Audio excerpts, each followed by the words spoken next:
ఆదికాండము 17వ అధ్యాయం దేవుని నిత్య నిబంధన యొక్క లోతైన వివరణను అందిస్తుంది. అబ్రాము 99 సంవత్సరాల వయస్సులో ఉన్నప్పుడు సర్వశక్తిమంతుడైన దేవుడు అతనికి ప్రత్యక్షమై తన నిబంధనను ధృవీకరించాడు.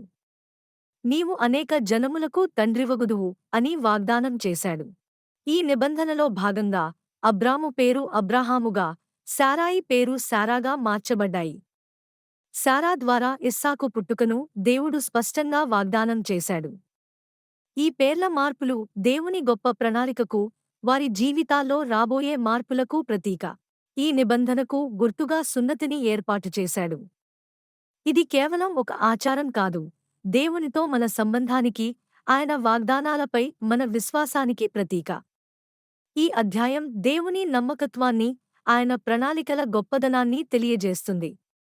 మన జీవితాల్లో దేవుని నిబంధనలను అర్థం చేసుకోవడానికి ఇది ఒక గొప్ప పాఠం.